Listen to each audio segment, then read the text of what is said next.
The supermarket was unusually quiet for a Saturday evening. Fluorescent lights hummed above, carts rattled in the distance, and the soft buzz of conversations floated through the aisles. That's when he heard Dita, a tiny voice, trembling like it was afraid to exist. "Can you, a broken bar, give me a hug, please?" Ethan, a 32-year-old single dad still wearing his work uniform from the auto shop, froze in the cereal aisle. Standing in front of him was a little girl, maybe 9, as thin as a shadow, wearing worn-out shoes and clutching a torn school backpack. He looked around. No parent in sight, just those big frightened eyes staring up at him. A request no stranger expects. Ethan knelt down slowly, unsure what to say. His own daughter, Lily, sat in the shopping cart, blinking curiously. "Sweetheart," he asked gently, "where's your mom or dad?" The girl swallowed hard. "They broken bar, they're gone." Her voice cracked. "And I'm really scared." Ethan's heart clenched. As a single father who worked double shifts to keep life steady for Lily, he understood fear better than most. But this was different. Kids didn't ask strangers for hugs unless they were truly alone. Still, he hesitated. In today's world, you had to. But then Lilia, his bright, kind, 5-year-old daughter, held out her arms and said, "It's okay, Daddy, she needs love." Something inside him shattered. The hugs that changed everything. Ethan opened his arms. The girl stepped forward and collapsed into him with a sob so deep it felt like it came from the soles of her feet. She held onto him like she was clinging to the last warm place left in the world. "I'm just so tired," she whispered. "My foster homie, a broken bar, they told me not to talk.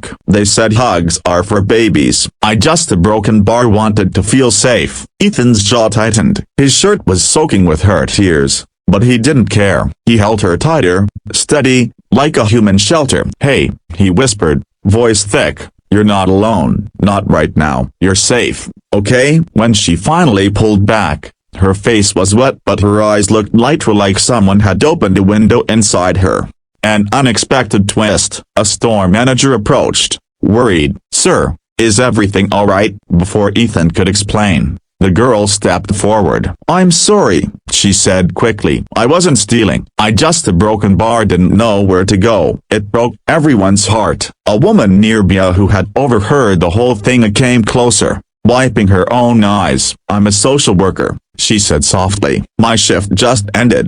I can help her." But then came the real surprise. The girl turned to Ethan and Lily and whispered, "Could the broken bar I stay with you until she comes?" Ethan had every reason to say number, bills, long shifts, a life already stretched thin. But Lily looked at him with those honest eyes and said, "Daddy, broken bar, she can share my snacks." And just like that, the choice was made.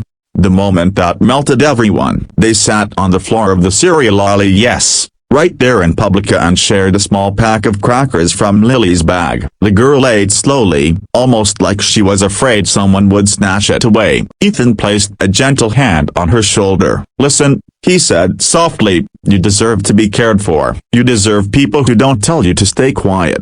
You deserve hugs, lots of them." The girl's chin trembled. "No one ever said that to me," she whispered. "Well," Ethan said, voice steady, "you're hearing it now." Her tears this time weren't from fear but relief.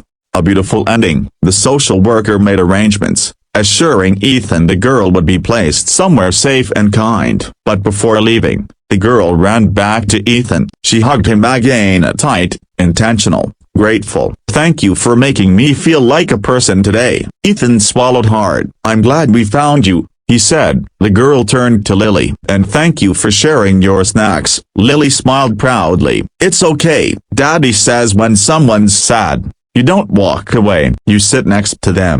The girl nodded like she was storing those words somewhere deep inside here, somewhere no one could take away. As she walked off with the social worker, Ethan felt a strange warmth in his chest. Not sadness, not guilt, hope. Because sometimes the smallest moments, a hug, a snack shared on a grocery store floor, can be the thing that keeps someone going.